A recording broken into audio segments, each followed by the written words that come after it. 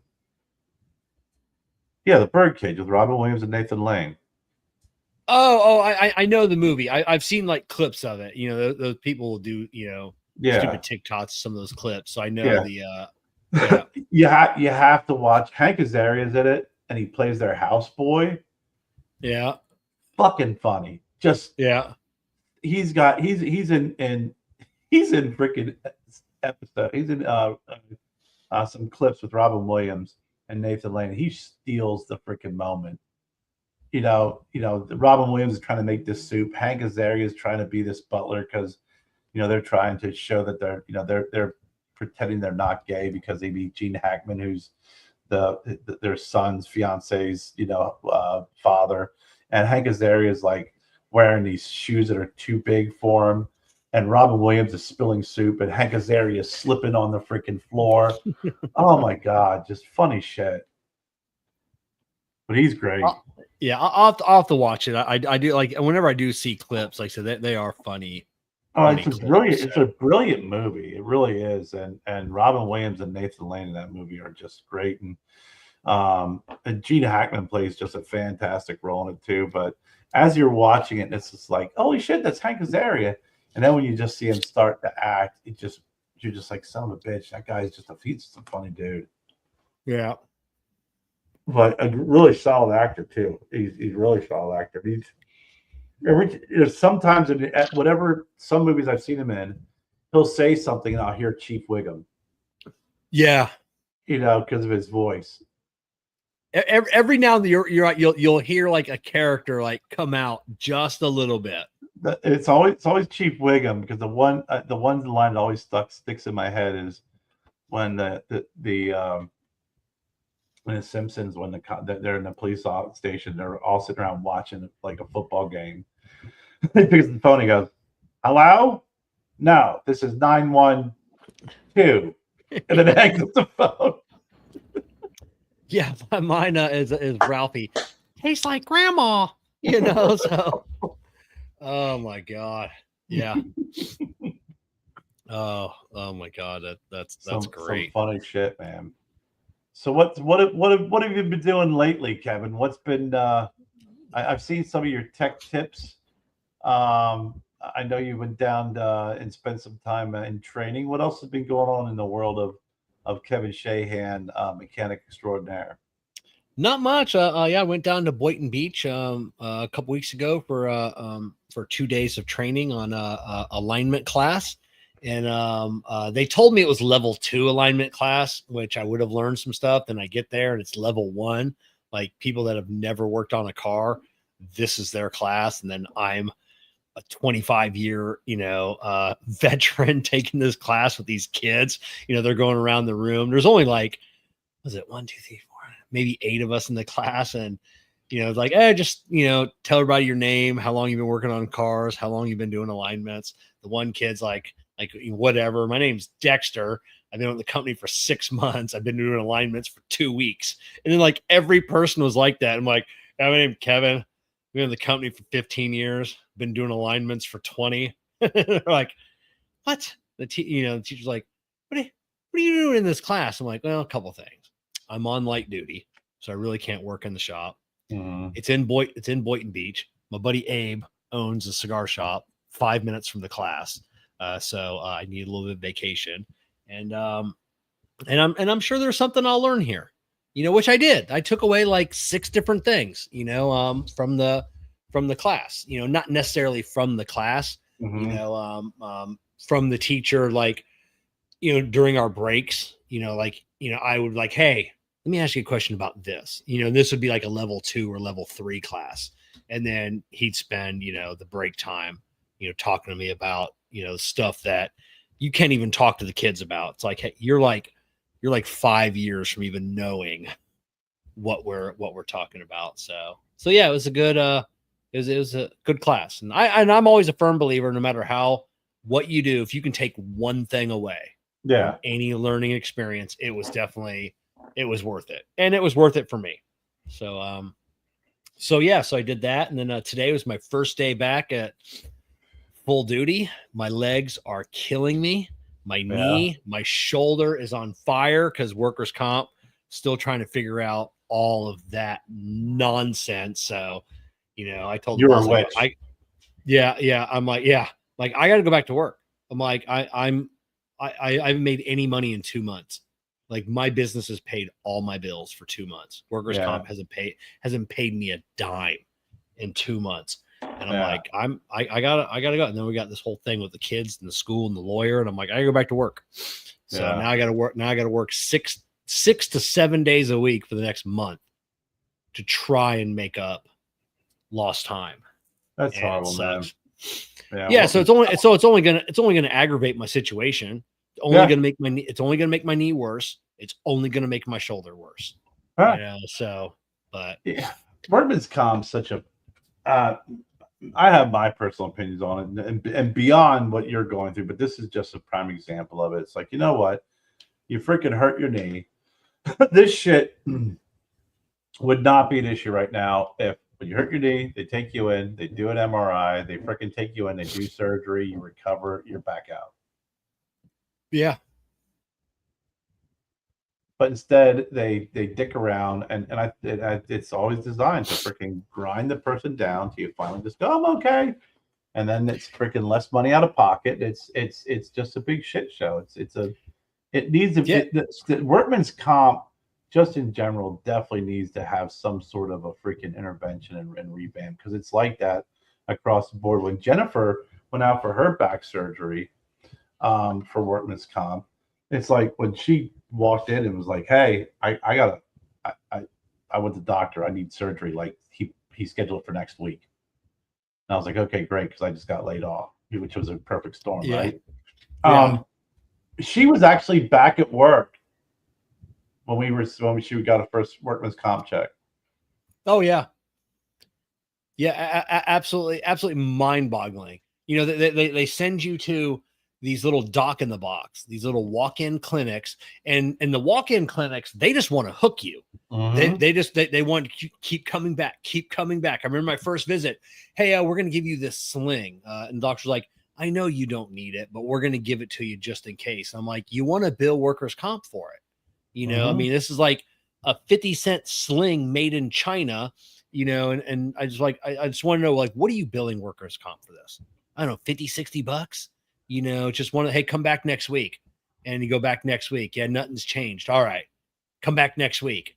Yeah, but you're not doing anything.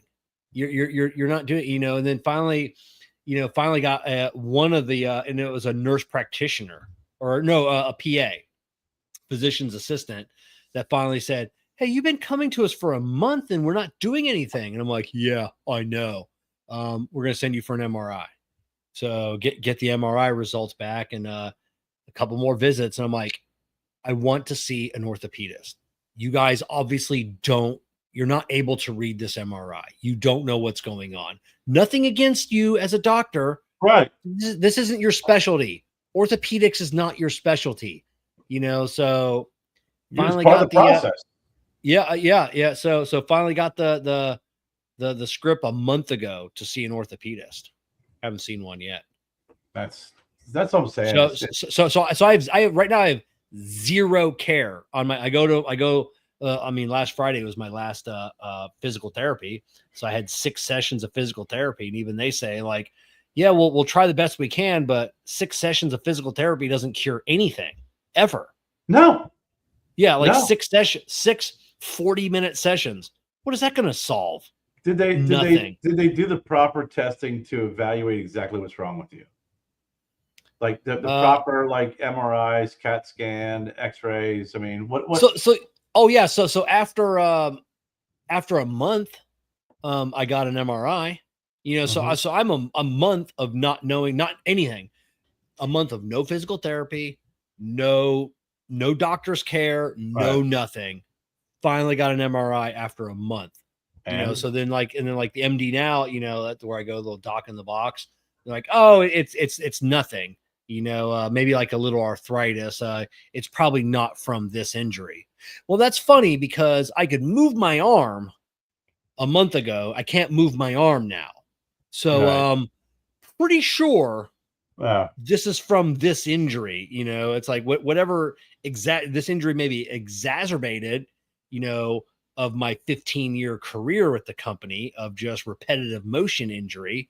But yeah, pretty sure I could move my arm a month ago and raise it above my head. Can't do that right now.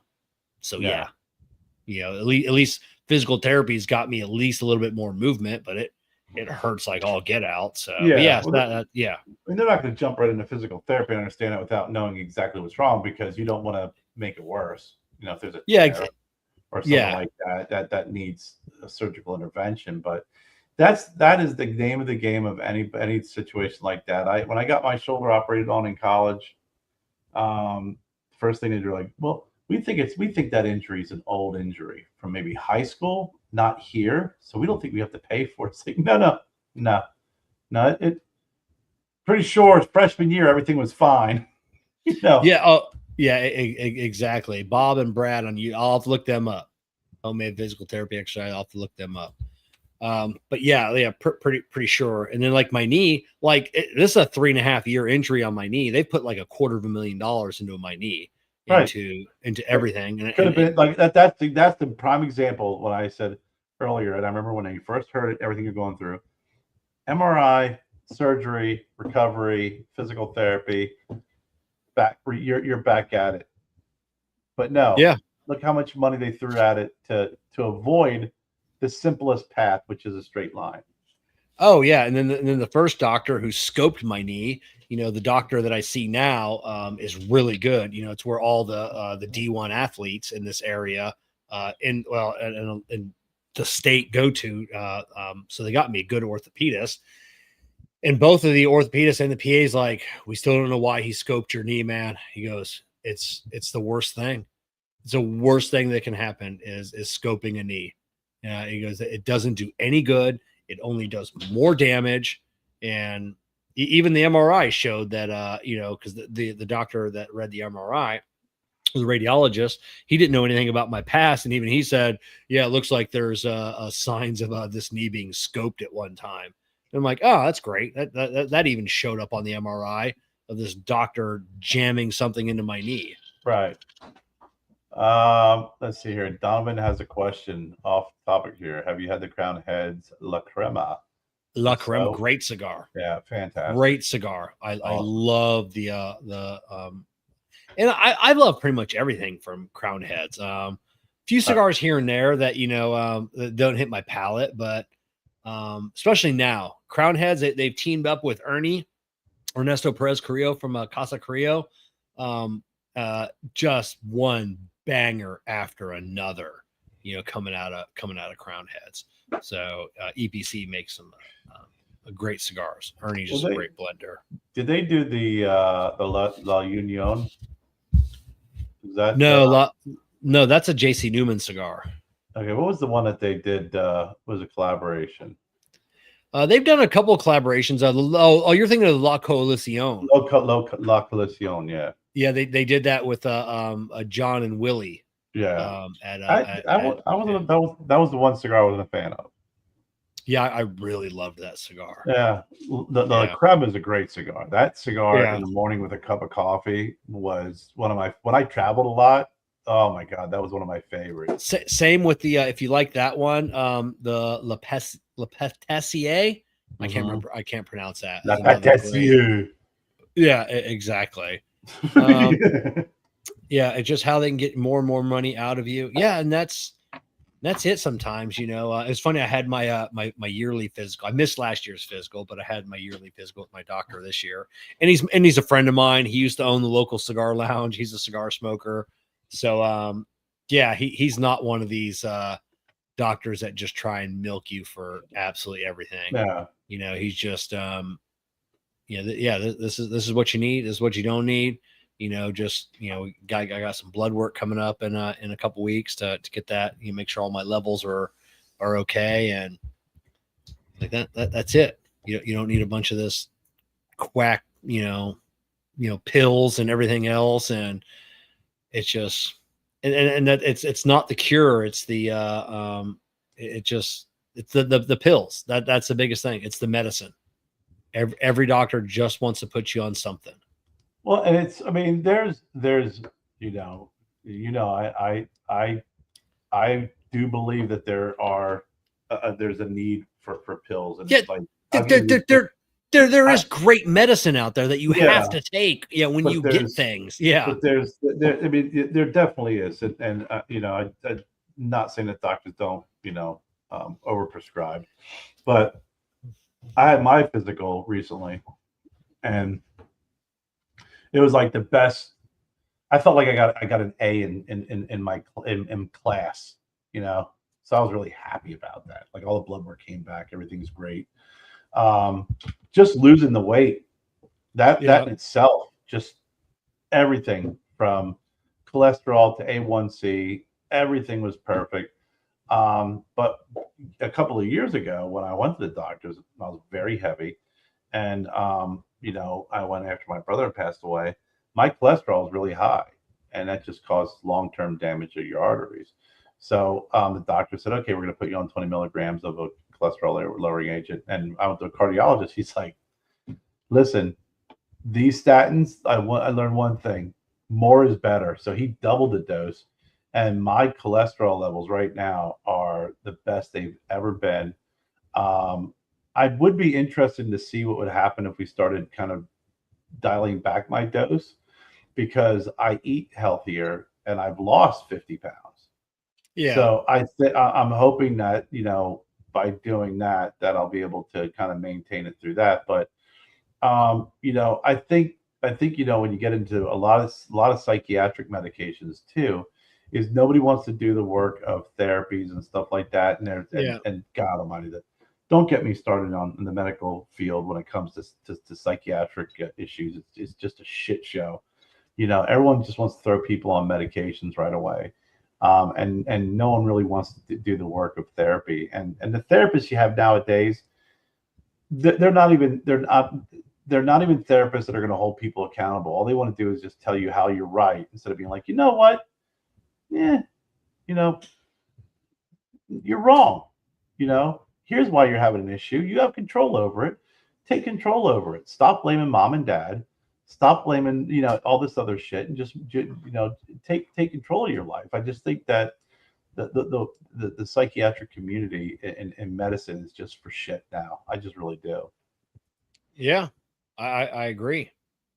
I'm very disappointed in how things have gone, and the way they were. I mean, I called on a lot of psychiatrists years ago that every single one of them said, "I'm not going to treat you unless you see one of my therapists.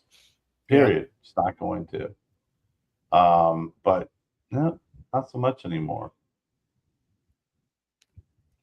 Yeah, the Passier is I'm looking at it right now. Really good cigar. They also have the which is the one that he's doing with Ernesto right now. He's doing a couple of cigars with Ernie. I think the God, I forget what that That's new not one. The Azul Oreo. I can't remember that freaking name. I think all of his new stuff's coming out of Ernie's factory. Oh, is it really? Oh, yeah, that'll be interesting. So Mike wants to know, how did you lose the weight? Did you use a Fitbit? People use Fitbits. Is that still a thing? I don't know, Fitbit. I have Pacer on my phone, so it just counts my steps, right? I don't do Fitbit. We used to do another app that was really good because it just got a little too much with entering all your calories, and you can literally get in some of these they're free too, but there's a bunch of them you pay for. that you go and you give them your weight, your goal weight, what you want to lose, and they'll put together how many calories you're supposed to have in a day, and what you're supposed to eat, what you're not supposed to eat. And if you are diligent with entering in what you're eating, it will give you kind of hey, you've had too many fasts today, or you've had you met your protein goal for the day. But really, what's helped me is intermittent fasting. Yeah. And I've been doing the Metamucil twice a day, multivitamin Metamucil, but intermittent fasting. I have lunch, I have dinner, I'll have a small snack in the evening, and then that's it. And I won't eat until lunch. Drink tons of water. I'm the same. I did the same Portion thing. I lost control too. Yeah, I lost 35 pounds doing that. 30 pounds. And then Jessica and I, we added magnesium to our diets. We're spending like $100 a month on magnesium now. It's not a cheap, not with a high quality, and none of those vitamins that are high quality are inexpensive. The real vitamins. So, the real stuff. But it's Jessica was a little hesitant at first, but even though, man, she definitely feels the results of the magnesium. What are the results that you're feeling with magnesium? Because I know you've talked about this before. I know it has to be a magnesium. For her, she definitely sleeps a lot better at night. I know magnesium is one thing that can really help. So we take magnesium glycinate. There's a bunch of different magnesiums for whatever one you want. Helps her sleep at night and get a good restful night's sleep. A little bit of the brain fog with the perimenopause, I guess it's helped a little bit. For me, it's helped with that midday slump, of like that 3 o'clock in the afternoon. It's like, man, I could just go to sleep. Like, right. There were times on my ride home, like if that light was too long, like I would doze off for like 30 seconds. Like I'd wake up and like that light was green. Like, oh God, how long has it been fucking green? And so that 100% gone, so which is good. So that's interesting. Yeah, they say it's it has like 160 different functions of the human body requires magnesium to function optimally. And like 97% of all Americans are deficient, whatever, it's some super high number in magnesium, but it's the one thing that doesn't show up on blood work. So you can't tell if you're low on magnesium or not, because it's stored on the cellular level. What brand do you use? I found Nature's Made is one of the highest,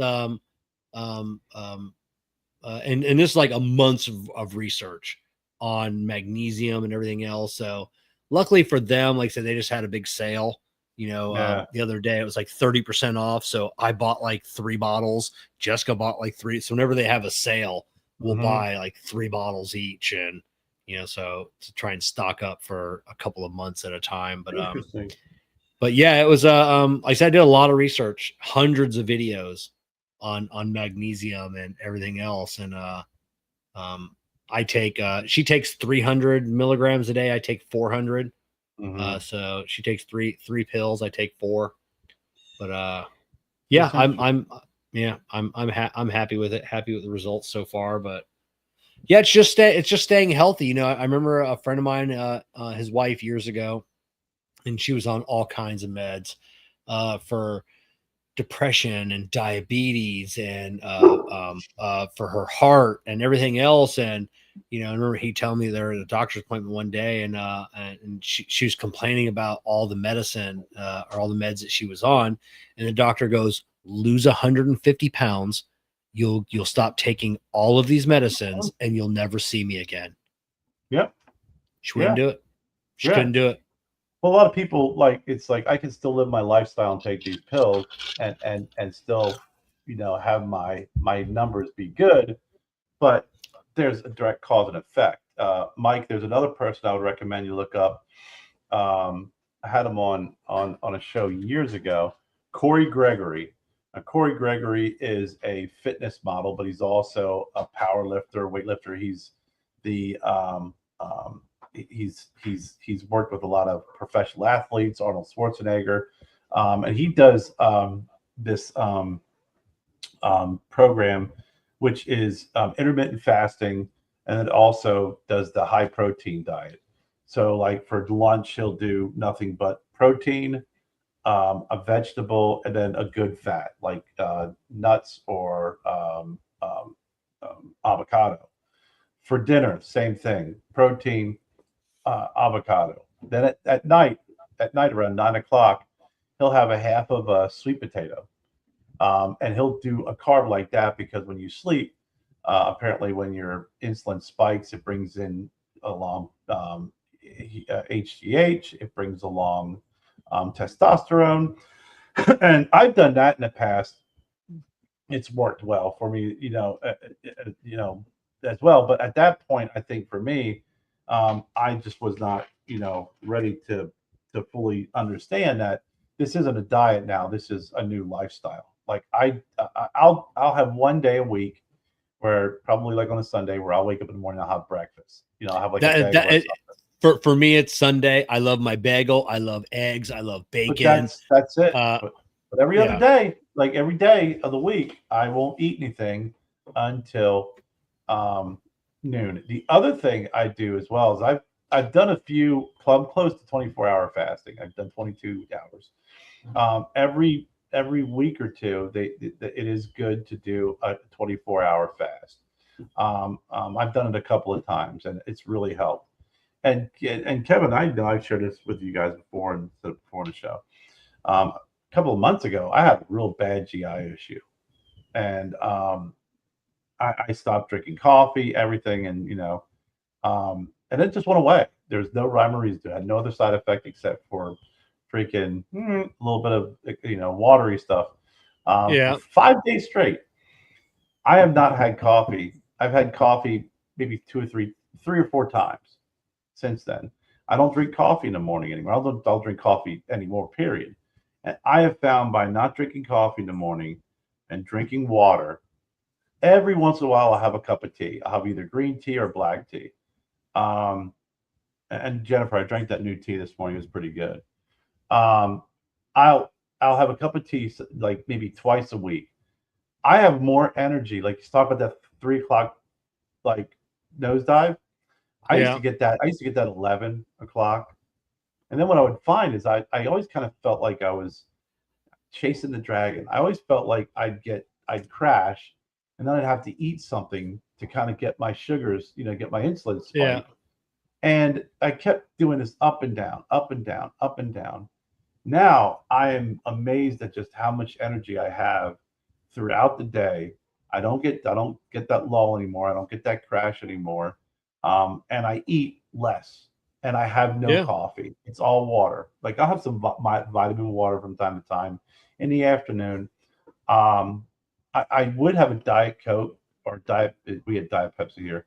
I'll have a Diet Coke maybe once a day, like for lunch, but I don't need it. I don't Jones for caffeine. So that's the one thing, is really reducing my caffeine intake almost to next to nothing, as well as doing that intermittent fasting and just eating better. I avoid fried foods. I eat more fruits. My snacks, I don't just graze anymore. If I'm going to eat something, I'm going to make sure that I eat nuts. Something healthy. Yeah, I'll have some chips here and there, but if I eat a sandwich for lunch, Jennifer buys low calorie, like pita, like wheat pita, or instead of having rice, we'll have couscous. Any substitution like that for a starch completely has changed just not only my weight loss, but also my energy level. Yeah, if it was possible for me to cut out my sugar, I would probably be, and I'm in good shape. I'm about to be 48 years old this year. I'm 6'1". I only weigh 176 pounds. So I'm in pretty good shape. I mean, if I could cut out sugar, I could probably lose another 10 pounds. I have a fucking sweet tooth that is insatiable. Like I mean, it's nothing for me to eat dinner, and then like once every few weeks, I'll eat a half a gallon of ice cream after dinner. A half a gallon. Yeah, my sweet tooth every once in a while kicks in. Yeah, and it's not often. I have my snacks at night. I usually have a couple ounces of peanuts, couple ounces of dried cranberries, and then a half an ounce of dark chocolate chips, like really good Ghirardelli dark chocolate chips mixed into that, like my own little snack mix. And that's usually my snack, big 20 ounces of vitamin D whole milk every single night, 7 days a week, right before I go to bed. So I cut out a lot of dairy too. I mean, yeah, I used to drink a lot of milk, and I don't drink any milk anymore. I mean, yeah. I don't drink any milk. I'll have cheese like on a burger or something or whatever, but I don't have to have it. I cut out a lot of breads, and Mike, Kevin, Mike said that he gained 20 pounds after being injured. I know you gained a lot of weight with your knee injury. Well, I know when I was yeah. doing my workout a couple of years ago, and instead of jogging, I was doing those lunges, and I was Yeah. I was doing, and then I freaking fucked my hamstring up. Boom, laying around grazing. Yeah, I never really gained any weight with my knee injury. I maybe gained 5 to 10 pounds at the very most. My problem was I traded 25 pounds of muscle for 25 pounds of fat. No. How much do you weigh now?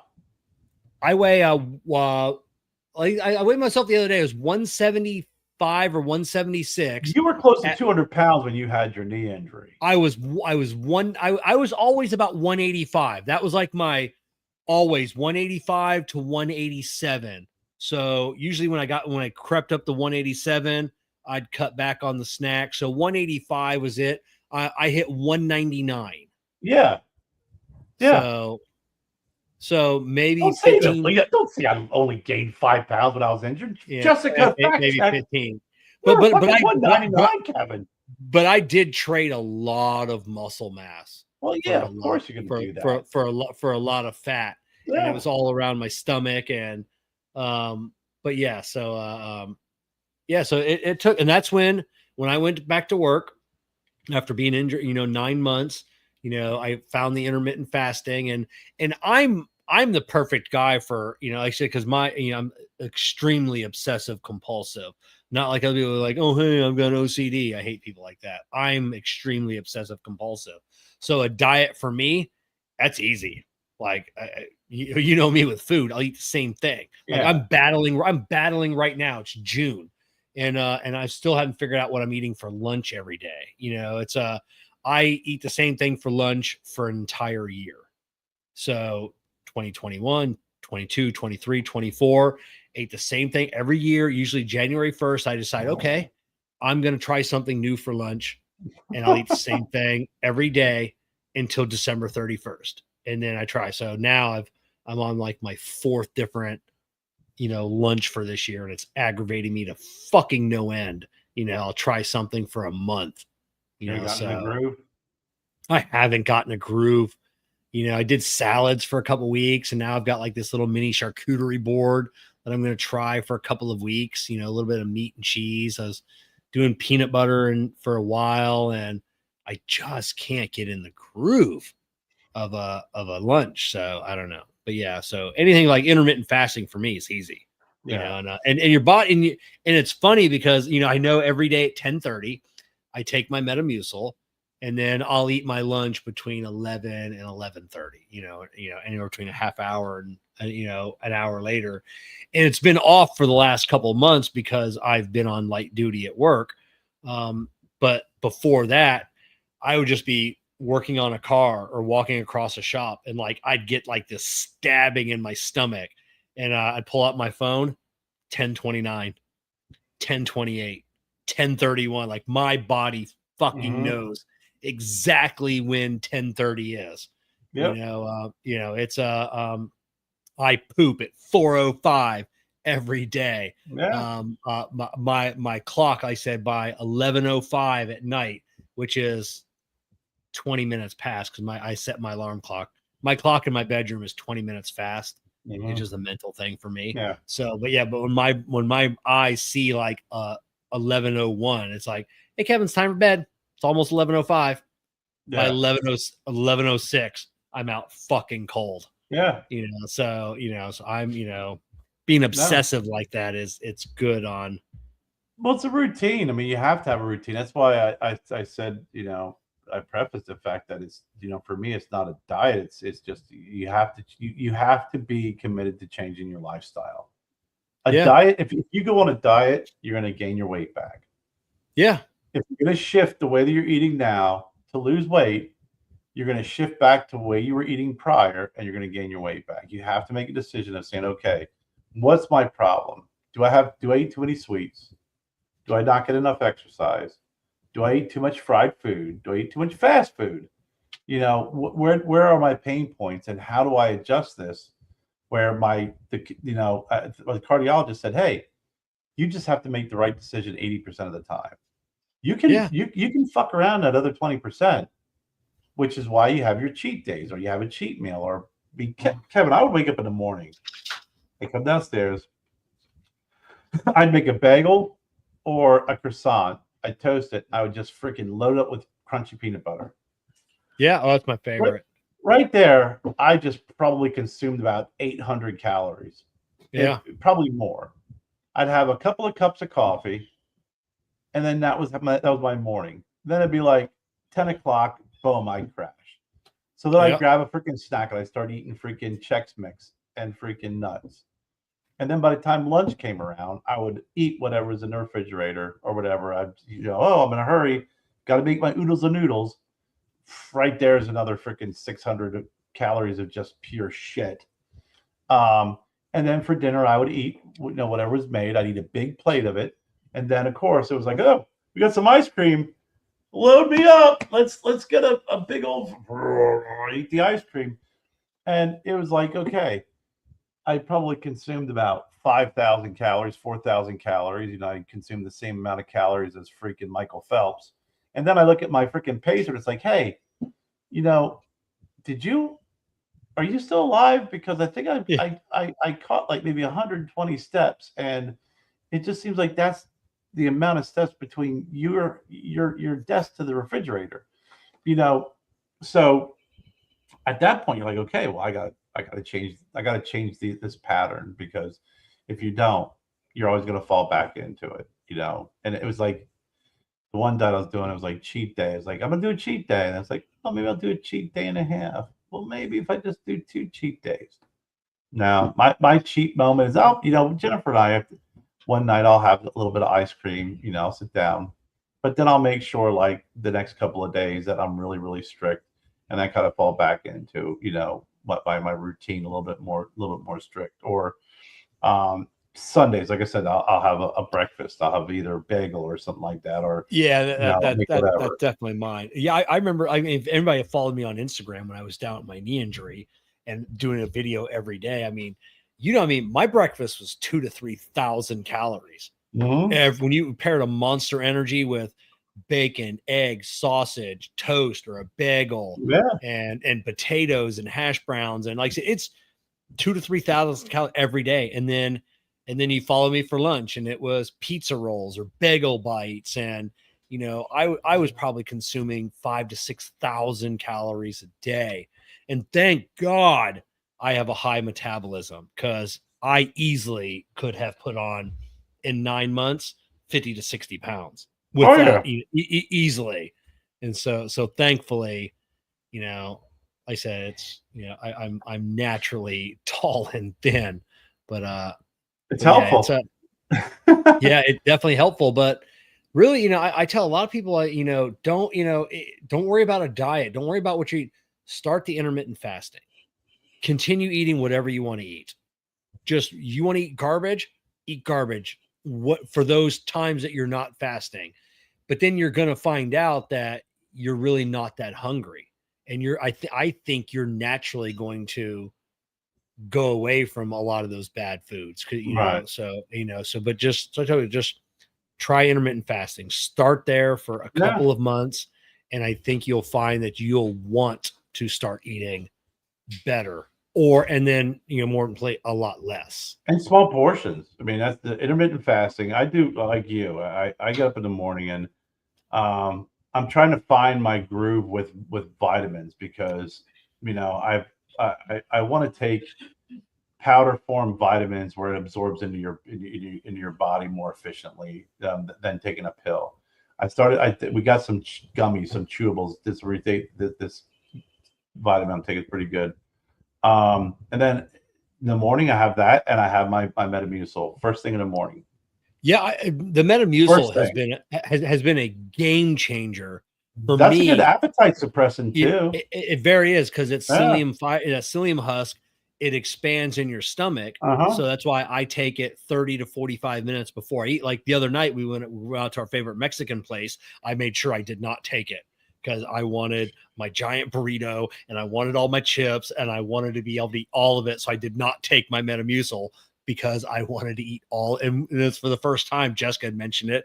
Yeah, we didn't bring anything home with us. No, I did not take my Metamucil. I ate it all. But yeah, it's a great appetite, and fiber is just good for your body. Yeah, it's just good for you. Yeah, I take this first thing I take when I come downstairs. It's 6:30, 7 o'clock. Boom, that's my first dose. That's keeps me going through the morning. And honestly, I've been doing the intermittent fasting for so long now, where I don't even have that craving for breakfast anymore. I don't miss coffee at all. Yeah, I don't crave breakfast on my days off. I just want it. Like I really like a good breakfast. I don't crave it. I just want a really good breakfast. It's the one thing for me is I miss that whole first thing in the morning, because I've always been, as soon as I roll out of bed, I got to eat. Always been that way. Yeah. So I do love having a bagel in the morning and then sitting down and smoke a cigar first thing in the morning. Like you, like clockwork, man. First bowel movement, boom, is going to happen probably between 7:45 and 8 o'clock every day, like clockwork. If it doesn't occur, it's a little odd. I could probably count on maybe one hand that it hasn't happened this year, outside of having my GI issues earlier a couple of months ago. But it's just fun. And then in the afternoon, sometimes I'll forget because I get really busy. But in the afternoon, probably I try and have my lunch anywhere between 11. Mostly it's between 12 and 1. Sometimes I'll have it a little bit earlier, especially if I'm getting a little ornery and but a little hungry. But it's usually between around 12 and 1. And then I would usually have my Metamucil somewhere around 2 or 3 o'clock, the second dose. And then that keeps me pretty good. So when we have dinner, I'm like, okay, like Jennifer tonight, she made steak kebabs. So I had steak kebabs, had mushrooms that were grilled, and she made some potatoes, but I had a half a sweet potato with it and some peas. So I think the other thing too is really being smart about substituting starches and not eating unnecessary starches. I've never been a real big bread with spaghetti, bread with this, bread with that. So, that's not an issue with me, but really it's just making good substitutions for starch, whether it's couscous or what's the other thing you get besides couscous?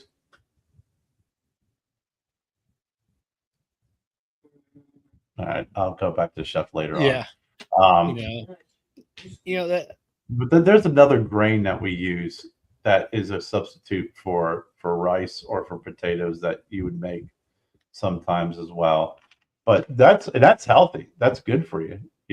Yeah. And I wish I could wait that long, but being at work and then having such a physical job, I can't wait that late in the afternoon. Like my body will shut down. Like I need and that's always finding a good source of protein, lifting heavy shit all day long and moving about, so if it gets close to noon, I'm getting fucking irritable.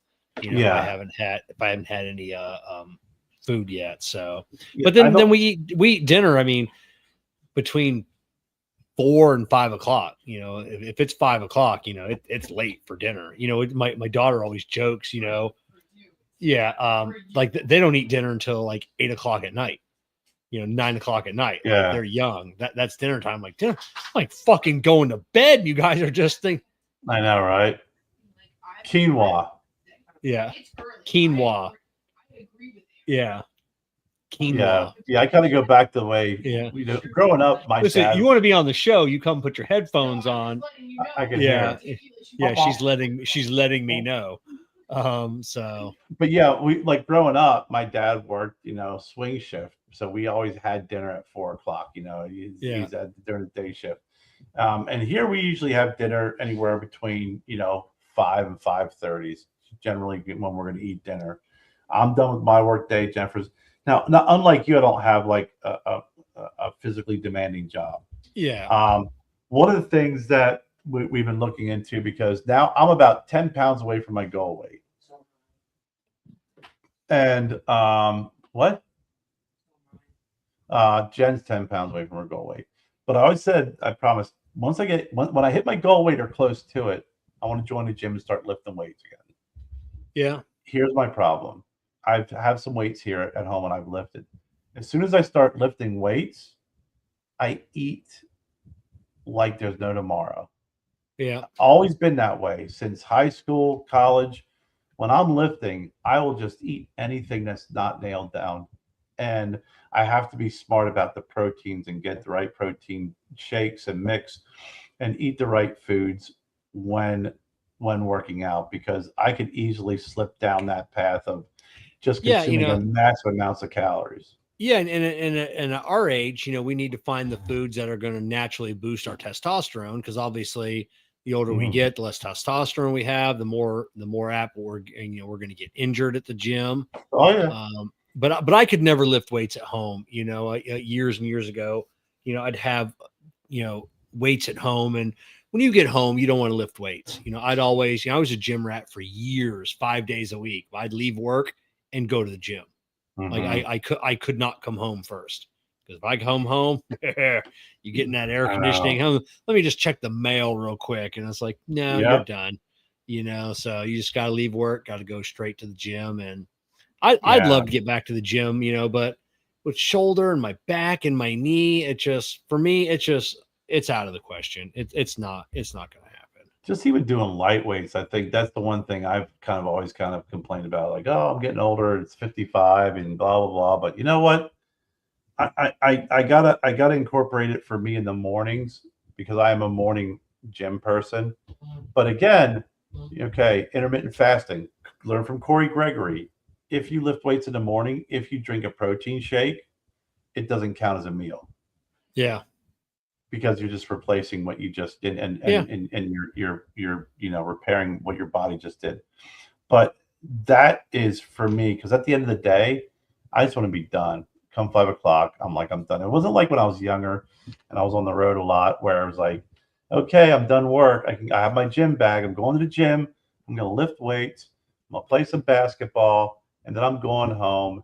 By the time you go to the gym, you do all that shit, you're home at like freaking 8 o'clock at night. And then at our age, it's like, okay, I get a shower. Now it's time for bed. I don't want to do that. Yeah. I'd rather, I have always been an early riser.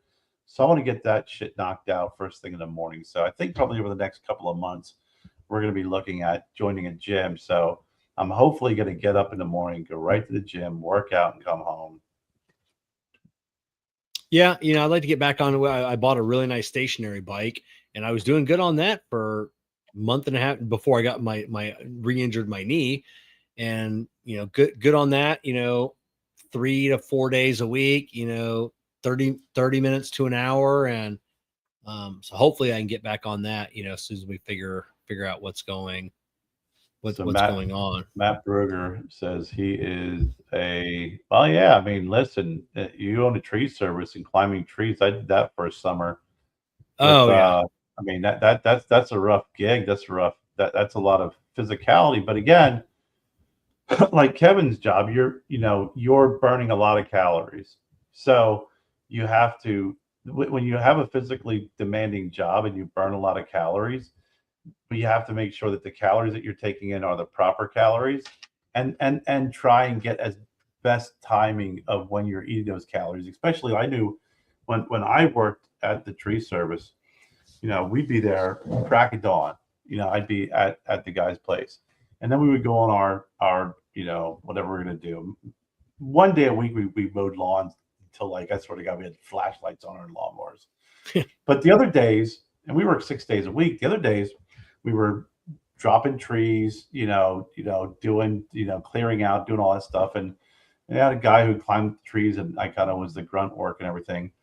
But, by then, and I was younger, at the end of the day, when it's starting to get dark, then you sit down, you grab fast food, or you grab a sub, or you grab a couple of beers, and it's like, that's the shit crap that you're eating at the end of a day of just working hard and burning all these calories. I could now at my age, that's go be instant fat. Yeah. You have to be smarter on what you're eating at the end of the day to make sure that all that physical activity is building your muscles, and whatever you're going to take in is going to burn efficiently and effectively for your body, instead of just eating a Whopper and a 6-pack of Coors Light.